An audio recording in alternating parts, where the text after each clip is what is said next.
Is it?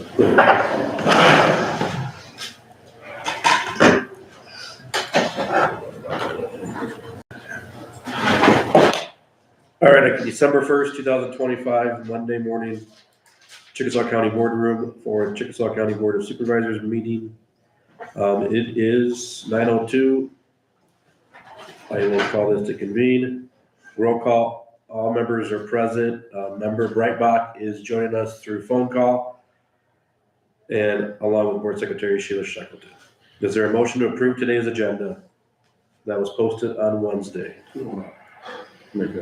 Yes, I do want to remove under custodian Dave Gorman, discuss and approve contract employment with Tim Riley. That is not going to happen at this time. I'll make a motion to approve the amended agenda. Correct. Motion by Scott, second by Travis to approve the amended agenda, removal of Tim Riley. You heard that, Steve, right? Yes, I did. All right. Any discussion? If not, all in favor say aye. Aye. Aye. Anybody opposed? Motion is carried. Approve the minutes from last Monday, the 24th.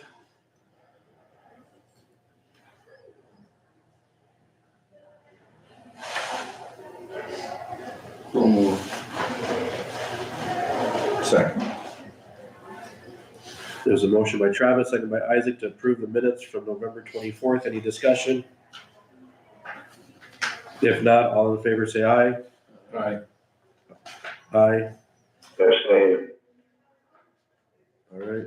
Motion is carried 4-0 with one abstain from Steve. Let's see what we can fill in here quick. I could be quick if you want. You got like 30 seconds, sorry. Brett, did you sign? Did We you sign could- it? That's okay. We could approve payroll claims dated last Friday, the 28th. Is there any concerns? Is there a motion to approve? I'll move to approve payroll dated November 28th, 2025. Is there a second on the payroll? Second. Motion by Scott, second by Travis, approve the payroll claims dated last Friday, the 28th of November. Any discussion? If not, all in favor say aye. Aye. Aye. Anybody nay? Motion is carried. All right, public comment, Sheila. I didn't have anybody let me check one more time. Got any public comment? Yep. Otherwise, we're gonna go down to our resolution since we have a public citizen with us today. Discuss and approve resolution 12-1-2554, resolution declaring it's administratively impractical to pursue tax collection on certain mobile homes and directing the treasurer to strike from the tax books any reference to those mobile homes. David? So this came up this spring. I think Brett was up here in May or June, I believe. I don't remember the exact date. And we talked about this process. He's doing a lot of work to clean up the mobile homes that are behind the business there and put in, what's the term? Tiny homes, is that the right word? Okay, I'm sure the right term. We'll put in the tiny homes back behind there. And asked for some assistance for the county. At that time, we decided that there wasn't any assistance we could offer until he took title to some of these mobile homes. He has since done so. This has been an ongoing issue throughout the fall, and Treasurer Eisbrand and I met multiple times and discussed this and got it to a point where we're happy with it. So essentially what this resolution is doing, there are 4 mobile homes that PR Ventures now owns. They are no longer in the county, i.e. they've been moved and destroyed. So by law, if they're no longer in the county, then we are allowed, you shall, I should say, remove the taxes that are currently owed on those properties. And remember, that's personal property, not real property. So I think when he was up here, when Brett was up here in June, we talked about it. And these taxes do not run with the real estate themselves. They run with the mobile homes that are movable, not permanent property. So that's why it makes sense to abate those taxes. The problem here is that Each of those 4 mobile homes, someone bought a tax sale certificate and someone owns it. It's different owners. It's not one owner for all of them according to Matt downstairs. So we cannot wipe out, in my opinion, a good faith purchaser, or should be, of the tax sale certificate. So if you look at what the resolution says, I have it broken down here as to what's owed to the tax sale certificate holder and what the new amounts are for interest and tax that continue to accrue. So what we're suggesting is that PR Ventures, as the owner of the 4 mobile homes, pay the amount that's due to the tax sale certificate holders. That would be the certificate amount plus the interest. And in exchange for doing that, you guys then wipe away the other outstanding tax obligations that are owed to the county and not owed to the certificate holders. And by my math, just for the record, the county will be abating a total of $1,101, and PR Ventures will still owe $1,308 as of this morning, and that interest will go up again tomorrow because of the way the calendar falls. So it's $1,101 that will be abated and $1,308 that will be paid by PR Ventures to satisfy, and that should clean up all the title and tax issues for these 4 mobile homes. So if you have any questions, I'm happy to answer them. Elsewise, Brett and I talked about this a couple weeks ago. He's aware of what's going on. He's aware of the numbers. Like I said, Matt Eisner and I went through many versions of this and got to the point where we think it's going to satisfy both of our offices. So we would jointly recommend that you guys pass this resolution. And PR Ventures are paying that 1308 today.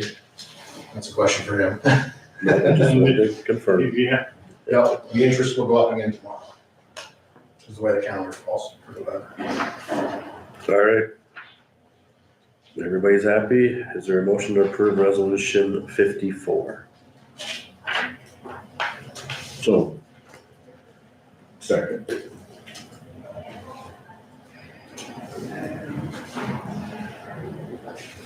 Motion from Scott, second from Isaac to approve resolution 12-1-25-54. A resolution declaring it administratively impractical to pursue tax collection on certain mobile homes and directing the treasurer to strike from the tax books any reference to those mobile homes.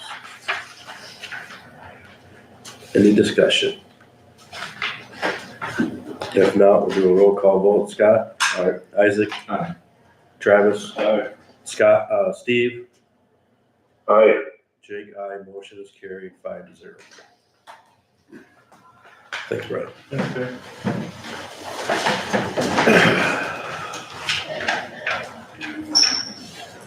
Thanks, guys. Thank you. Moving to engineer Roman Lunsing. Good morning, department update. Morning. Winter operations last week, prepping for the storm. We do have 8 trucks fully dressed. All motor graders are dressed. Wednesday, we did have 4 one-ways go out, 4 quadrants with some trace snow and ice, just some slick spots. They were out 7 to 9 a.m. Saturday, we had 7 one-ways out, 5:30 a.m. to 5:15 p.m., of course, for snow. Yesterday, we had all one-ways and all motor graders out, basically 5 a.m. to 6:30 p.m. The last maintainer came in. Aside from that, was doing some ditch cleaning last week. We had salt delivery, miscellaneous bridge repairs. Bridge 2400, we're going through project closeout. DOT did review the project on site, went well. A lot of design and development work on several projects. We do have on-site visit for interested bidders at 1 p.m. today for the proposed engineer's office building. See what that brings. 2026 contract rock quantities and maps. Got started on those. Ben and Liza were doing a lot of structural culvert inspections last week. The week prior, completely different setting as far as outside goes. We were doing a lot of ditch cleaning, crossroad culvert repairs. We did have a safety meeting, all employees, a lot of brushing. The blades were out Tuesday through Friday of that week doing normal maintenance. And a lot of, again, brushing and drift removal at several bridges. And then a lot of surveying. So this week we will be at the engineers conference. Ben and myself, Liza is unable to attend this one. So If you guys need anything, I'll be in Des Moines Wednesday through Friday. So the guys did a good job for first snow of the year. I would say having about the total that we had last winter in one snowfall, so, the guys did do a good job as far as everyone involved, so kudos to them. Yep, just, bring the topic about snow removal, average of what, 80 miles per route driver? Roughly 80 for the maintainers. So it does take time to get all 80 miles done. You had guys out from, I think, 5:30 or 5 to A lot of 7. guys are out for over 12 hours, so. So they're out there, they're doing their best. They gotta cover a lot of miles. And anybody that shoveled yesterday knows it was fairly heavy snow, so. Yeah, exactly. We had a few mailboxes go down, and I think most of it was just because of that heavy snow hit. So. Roman, can you state, any other questions for secondary roads? Can you stay for the TIF? update? Yeah. Is it next, or you want? Yep, I'll move it next. Okay. Update on the bond proceeds and TIF indebtedness certification. So after our meeting on Monday, there was some questions. So we did set up a phone call with myself, Sheila, Roman, and Jason, our bond attorney. I think that was on Wednesday. It was after we got the money in. Clarification, anything with the project has to stay with the bond. Roman was not the happiest, but that's how Jason wants it. Only because I didn't know that going into it. As far as keep So- chiseling away at that. We had some 600 good discussion on project number 2, that I'm working with Travis and Jason this week or next week to make sure we have everything inclusive into that bond proceeding. So really, Sheila figured it out. It's only about 24,000 that can be in that 50,000 not to exceed. So what needs to be certified to the auditor on December 1st is the sheet that I gave you guys. And sorry, Steve, I did not put that on the, in your packet, my apologies. And I just wanted to show you guys, basically what it looks like. The number that I'm gonna be certifying is $697,064. What that number entails is $600,000 worth of bond proceeds, 73,000 worth of interest, and 24,000 worth of upfront costs that we had prior. And that's for the urban renewal plan, the publications, we just got a claim today, will be part of that. It's like $84, I believe it was. That's not, Oh, that wasn't part of it, okay. just what we paid Just what we before paid then December before. 1st. So, just wanted to show you the paperwork and everything, that we do. Did you have the final number then? No, I don't What have is that. available? We are still From this- pending okay. from Piper Sandler's, Oh, what yeah. their discount that he mentioned But from. we'll know that by December 18th. Well, you know what, Yes. I will I just email like to know Piper's today. and just ask them to give me that number, so you know what to work with. Well, and I think the board will want to know Well, as yeah. well. When we open up bids on the, or you're gonna open up bids on the 18th, bring them to us on the 22nd. And I would think we would have those by then. Yeah, they were gonna send them out within 2-3 weeks of the closing. Any questions? This is our first one. I think we got through it. There was, On the second one, for B22, do you want an estimate by a certain day? yeah, so I'll visit with you. Travis is kind of on vacation this week, but he's opened the emails. The question that needs to be answered at some point next week, we'll put it back on, is do we want Travis to go to local banks again or national companies to sell not to exceed the 2 million? So can't really answer that under this agenda item, but that is what needs to be started first.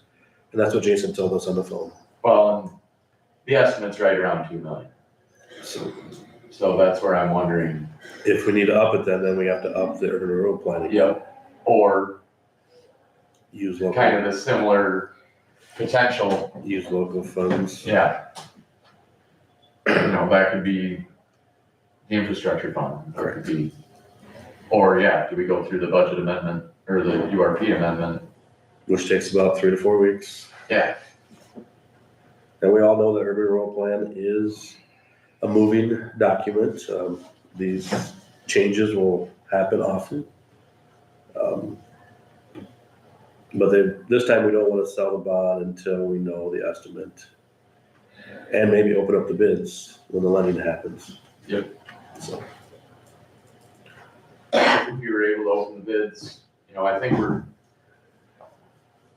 January would be the earliest, late January if we wanted to have a letting date. Otherwise, I'd advise doing it at the latest in late February. That should be enough time to go get your bond before they're gonna start construction on the road. you might have to work with them though to get that mobilization fee to Yeah, 60 days. we could put it in the contract, but mobilization won't be paid until a certain date. Correct. So there's some work behind the scenes going on. We'll keep you updated as much as we can move forward with. Or could that be paid back with the bond? We have to up the bond though if the 2 million won't cover the project. No, but let's say the bond was covering it. Could you pay it locally and then cover the bond? With the bond. I suppose you could. We can ask that question, Jason. Because it's part of the project. Yeah, because some things we're already paying ourselves back utilizing TIF, Yep. so. Any other questions on that agenda item? If not, thank you. Yeah, thanks, guys. Back to claims. Prior bills was 1,120.25. There was a second claim in there, and that just showing you guys that there was I believe a wrong vendor paid, and then they canceled that check, voided that check, and then wrote a new check. So I just wanted to let you guys know that that's what happened. Same amount. Prior bills 1,120.25. Is there a motion to approve?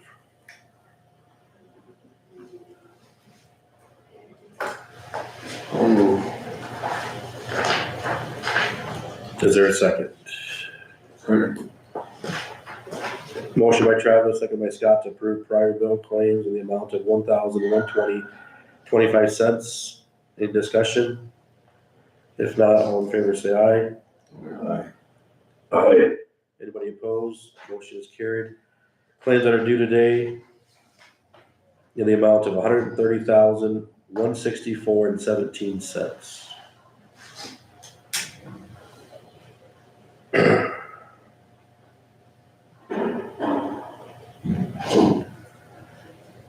Motion by Scott, is there a second? Second. Any discussion on the claims? I just want to note that, I don't give them out too much, but the auditor's office got these payroll claims and payroll done to us by Wednesday around noon, with that short week, so everybody can get paid by Friday. So thanks to them to get those claims and payrolls to us. Any other discussion? If not, all in favor say aye. Aye. Aye, anybody opposed? Motion is carried. Joel was supposed to be here at 9:20, but moving to custodian Dave Gorman. He was only gonna be available by text. Moving on to the electrical panels at the courthouse. I sent Chuck, the contractor that was gonna give us a spec sheet. Is there any other questions? Otherwise, he thought he'd give them to us today, but he does not have his specs ready, I guess. So he's working on the 3 panels that we are looking for bids in a couple of weeks here to upgrade the panels on the courthouse. So once we get those, we'll do the process to get those out to local contractors, unless you guys decide differently.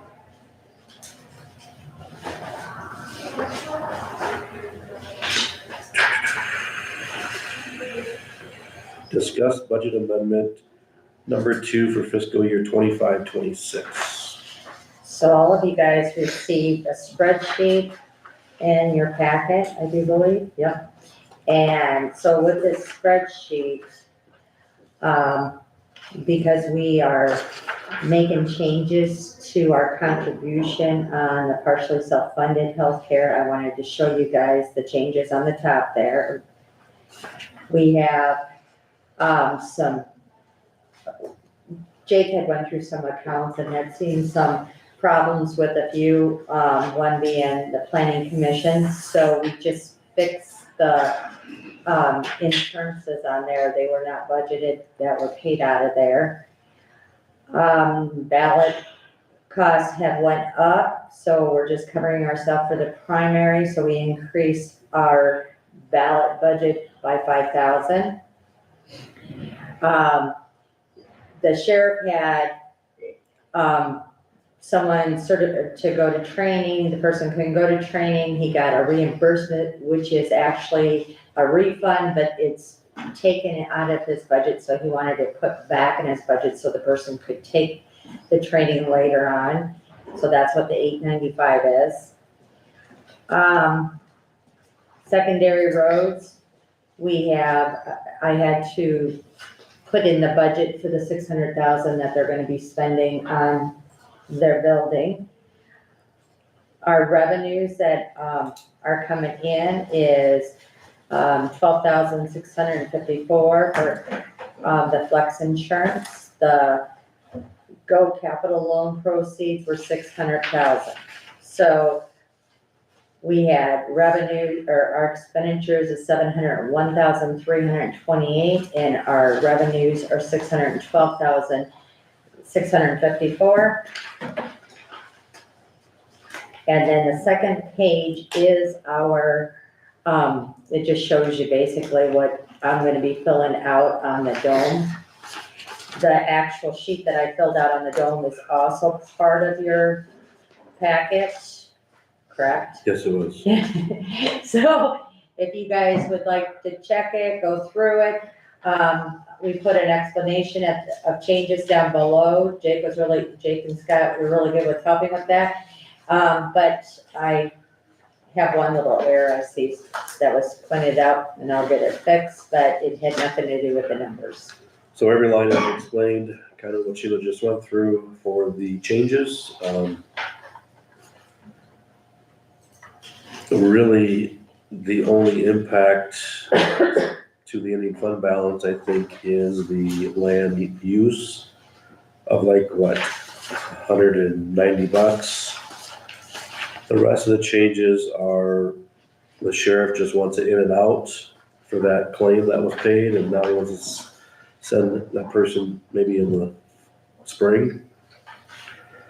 And then the insurance fix of that $60,000. So some departments are paying it in.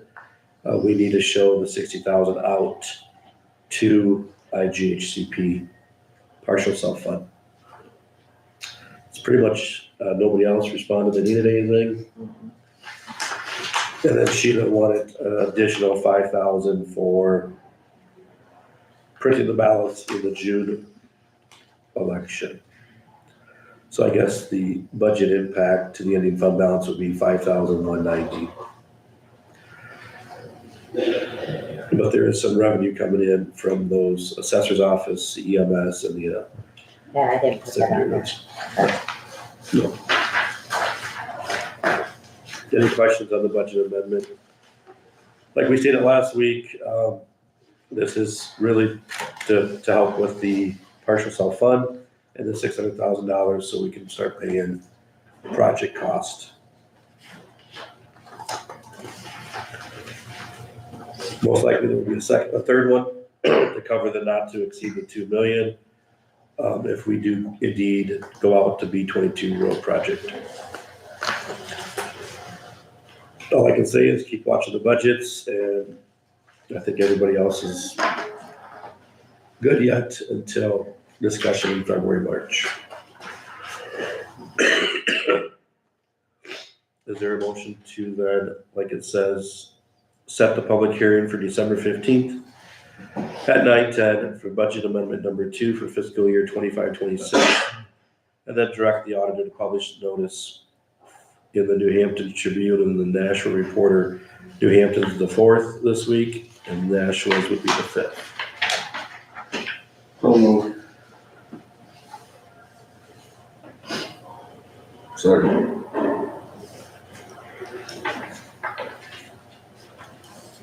Motion by Travis, second by Scott, to set the public hearing for December 15th.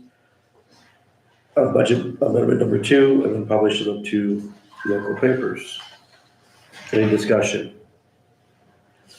Again, I dropped this on to Sheila last week and she got it done by Wednesday for us in the board packet, so thank you again for that. Anything else? Otherwise, we'll vote. All in favor, say aye. Aye. Anybody opposed? Motion is carried 5-0.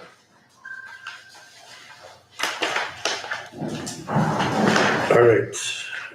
Going back up to EMS Director Joel Knudsen. Good morning, Joel. Morning. I want to give a quick department update if you've got anything new or exciting or not so exciting. Nothing super duper new. We've been awarded a grant through our Region 2 partners that we'll be utilizing to send a paramedic through school starting next fall.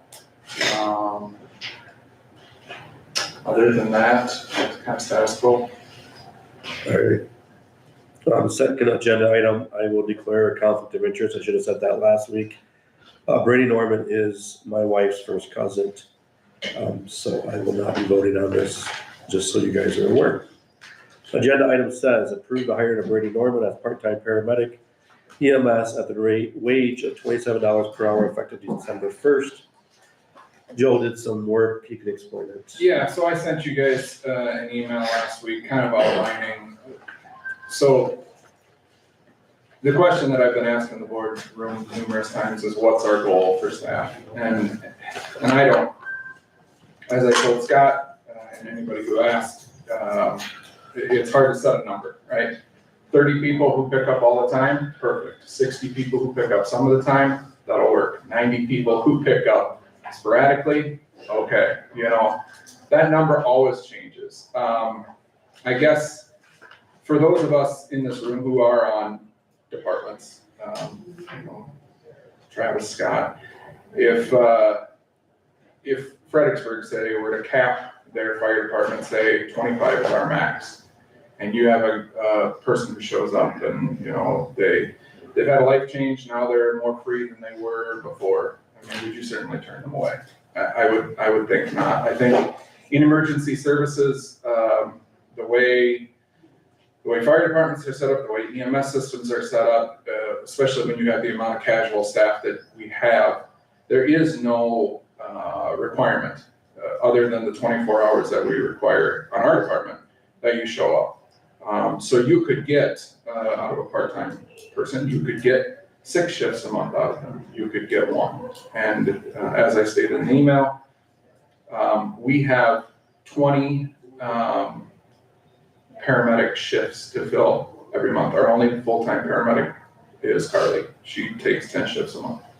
On the EMT side, we have 2 full-time EMTs, which leaves us with 10 crew 1 EMT shifts to fill. That is in addition to the 60 shifts of backup that we have to fill every month. That allows us to take secondary 911 calls, as happened this morning. It allows us to take transfers. It allows us to staff adequately to respond to the needs of our county.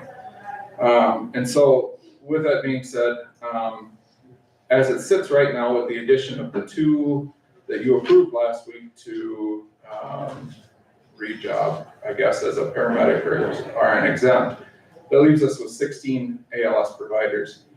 Of those 16, 1 is currently injured, was injured at his full-time job, hasn't picked up with us, I believe, since August. And then 2 of those providers solely work out of Fredericksburg. They don't come up and staff in New Hampshire. In addition to the 16 ALS paramedics that we have 6 drivers. 2 of those drivers, again, work down in Fredericksburg, and by and large, don't ever pick up our backup up in for the rest of the county. And that leaves us with 18 EMTs, 1 of which is in Fredericksburg, again, same thing, and 1 of which is injured, again, not as a result of the county, but hasn't picked up for a while as well. So with that spreadsheet that I sent you on the paramedics and hours that they've worked in the last full fiscal year and up and until in the current fiscal year, we have, as you run down through there, where you're averaging their hours, how many hours a month are they meeting their 24 hours a month goal? We don't. We've got a few that are falling short. I guess, as I talked to Scott the other day, what is the urging of the board? If we've got people who are averaging, 18 hours a month, do we cut them? If we've got people who are right on that cusp, do we, as I stated in the email, do we send a letter to the Fredericksburg crew, who are great, they pick up when they can, but they don't schedule themselves? Do we require them to be scheduled? As I said in the email, I think that will certainly result in resignations and that's not good for anybody. So I guess the question is, what do these people cost us when they're not working? What can I do on my department to lighten the workload for the auditor's office? Because that seems to be a concern, even though within our department, I maintain their certifications, I maintain their licensure, I maintain all of that background stuff that they need for us, but there still is a file that lives in the auditor's office and I don't know what all is entailed with that, I guess. But anything that I can do to take the workload off of the auditor's office to make everybody more comfortable with bringing on these additional staff, I guess is my question. I can't talk about the agenda item, but I'm gonna ask, do you have an internal policy that they shall work 24 hours? It is, yep. And the word shall is there?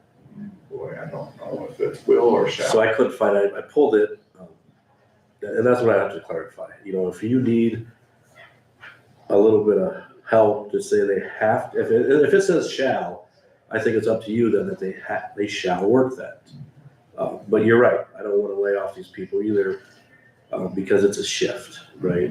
And you said a very good example of how many people we want. It's probably unlimited because we're filling a shift. Yeah, the bad part about it is November through March, we can do it with 30 people. But like once spring starts and summer and this summer, I mean, if you look at just the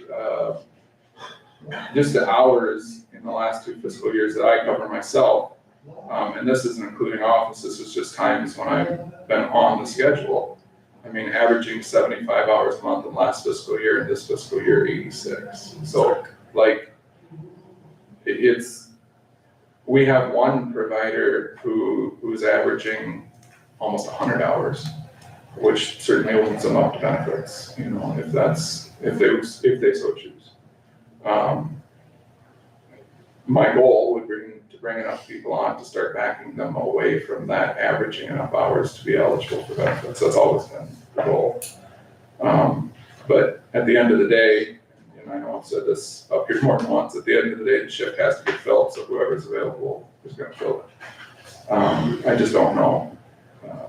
I guess the direction I'm looking for is, with the folks who primarily live down in Fredericksburg, what is our recommendation or requirement for those guys? Are we as a organization good with letting them pick up what they can, work when they can, fill the trucks that they can? Their citizens down in that corner of the county are getting a far faster response with the calls that they can take versus what, when they're not available. Are we good just letting them be like they are? And then the other question is the rest of the providers who are on the cusp or not quite making the requirement. What is the direction from the board to chat with them folks? And you're currently double paging at Fredericksburg, correct? So no, because they don't have a separate tone like Nashua does. So it's just Chickasaw County EMS, the providers down Well, there. you guys are leaving. Right. And then they get 22 if. They If somebody know, gets yeah, they know if the way they're currently set up is, all the folks that live down in Fredericksburg that are on the service, they have a shared chat group within either IAR or text message that says, anybody around? Yep, I'm around. And so they know if they have driver and EMT. Sometimes we get to the golf course, sometimes we get a little further, sometimes we don't make it out of the station. The good part about it is if like Katie or Callie aren't on, and they need a paramedic, we're already on our way. The good part is if it's BLS, and they turn us around and we usually go back home. And we're only paying them for the hours that they are physically on that call. So, yeah, very good discussion. I think what we need to do though is relook at that policy at a later date. I think Joe needs some direction though. If it does say shall work a minimum of 24 hours a month, we have a couple people violated that or not using that policy. So either the policy has to be looked at again. And I guess it needs direction. You can call them, we can discuss it now of what that policy should look like. If it needs to be changed, indeed, because some people are not meeting the requirement. I know that does live within our policy folder, I'll just have to find it and give it to you guys. I just wanted to see too, if it does say shall, then I'm a strong believer in policy and procedures, so if we're not following it, I think there should be some action to either change it then or ask them to work 24 hours again, and then there might be a consequence of that, either positive or negative.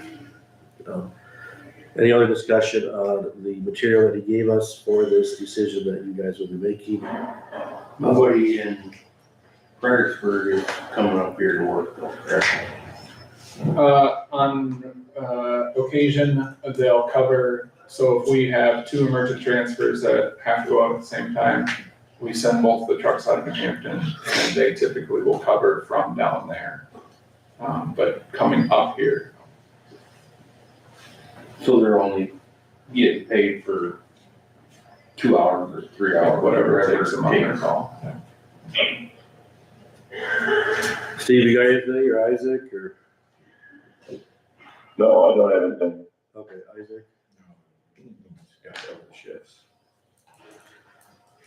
I guess if I can help, if Sheila wants to add, I mean, what they have in the auditor's office would be their personnel records, any HIPAA-related injuries, any payroll files. And then we have to do the training, like harassment training and all other stuff that's required by county employees. Which all of that is assigned to them, right? And then I'm the gatekeeper Keep it of making updated, sure it's done. yeah. So anyway, that is that. And there's always a risk, right? Once you have a name of employed by Chickasaw County, that person has to follow the handbook, all that other stuff as a county employee, that puts on our shoulders as a target sometimes out there in the society that we work for Chickasaw County. So there is liability on everybody that works here of our actions, of our.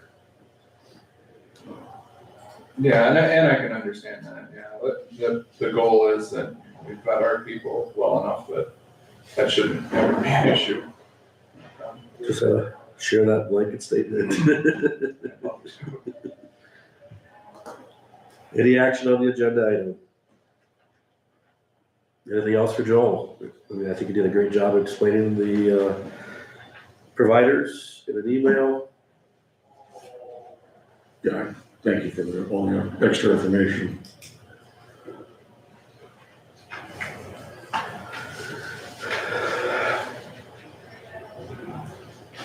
Any direction on the agenda? I'll make a motion to approve the hire Brady Norman, part-time paramedic, wage $27 per hour, effective December 1st, 2025. Is there a second? Second. Motion by Steve, second by Isaac, to approve the hiring of Brady Norman as a part-time paramedic for the EMS department at the wage of $27 per hour effective today, December 1st. Any discussion? Can we, get that policy and look at it? Yes, that's, the goal is when I get back to the office. Question was asked, Steve, if you did hear it, make sure we look at that policy of the minimum hours per month. Right. Any other discussion? A roll call, Steve, Aye. Isaac. Aye. Travis, Aye. Scott, Aye. Jake will abstain. Motion is carried 4-0. Thanks, Joe. You bet. Have a good day. Music claims, any committee assignments? Yeah, I passed away on the 24th. We discussed October financials, the director gave an update.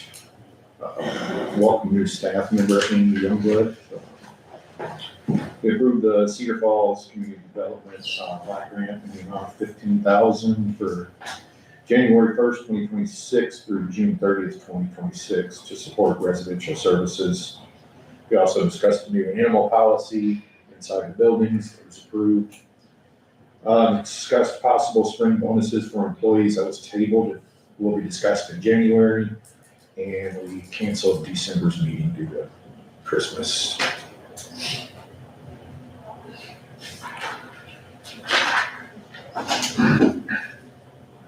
That you could just take back, I don't like the word bonuses. I like, the wage adjustments. That's how they worded it, as bonuses, so. Just let you know my 2 cents on that. Any other committee assignments, Travis? Scott? Steve, did you have anything you want to share today, or? No, I did not. All right. I do have, you guys see it posted, security meeting for the courthouse tomorrow at 10. It'll be a closed session, most likely. So most likely I'll bring that back as a closed session for you guys on the 8th. So, if there's nothing else, discuss future agenda items. Next Monday, we do have our safety meeting, annual or quarterly, and then department head meeting. Otherwise, is there anything else? So who's all in charge? The safety meeting comes before the department meeting, so who's all supposed to be there at that one? The safety meeting, it's whoever, it's supposed to be every department. Okay, the department. Either, In the courthouse.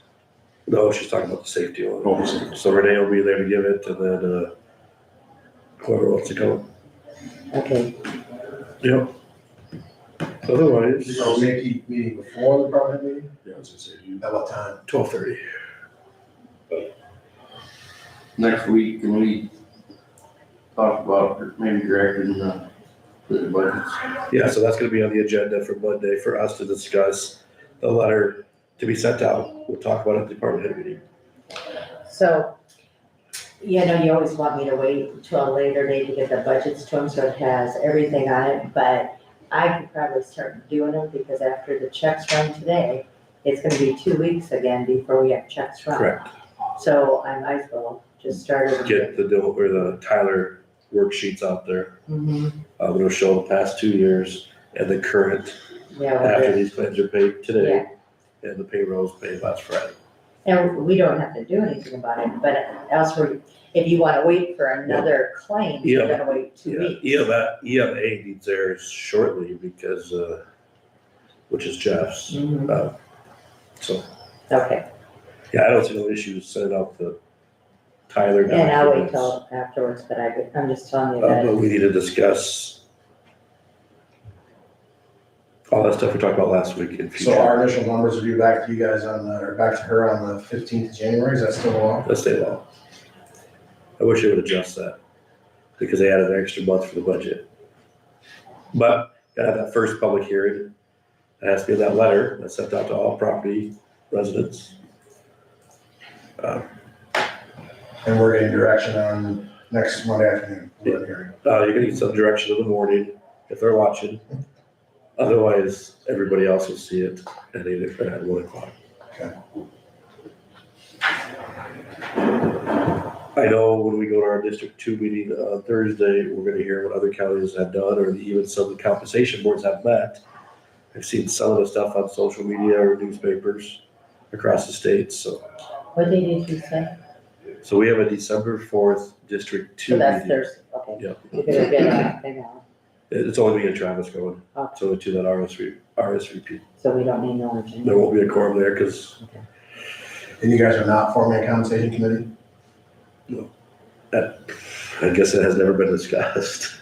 I just, Is that an annual thing we have to vote I don't think you don't have to vote not to establish one, but if you want to establish one, somebody's put it on the agenda to do so. correct. So I think the presumption is you're not gonna have one. I just didn't know if that had been decided or discussed as part of the discussion, that, hey, you weren't gonna have one. on? Nobody's reached out to me. That's- to put it on the So I agenda. guess my comment would be, if you want to establish one, if someone wants, one, Let me it know. probably should be on the agenda next Monday to be, Correct. should be formal or should be not formal. Correct. Or it can be part of your larger budget discussion, you just decide you don't want one. You know, you don't need to formally vote, I don't think, at I the don't year think so either. on Since we- not forming one. Correct. All right, anything else? If not, is there a motion to adjourn?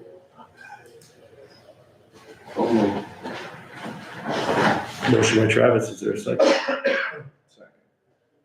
Isaac, seconds. 9:48 to adjourn, all in favor say aye. Aye. Aye, Aye. anybody opposed? Motion is carried. Have a good weekend, buddy. Thanks, Steve. Thanks, Steve.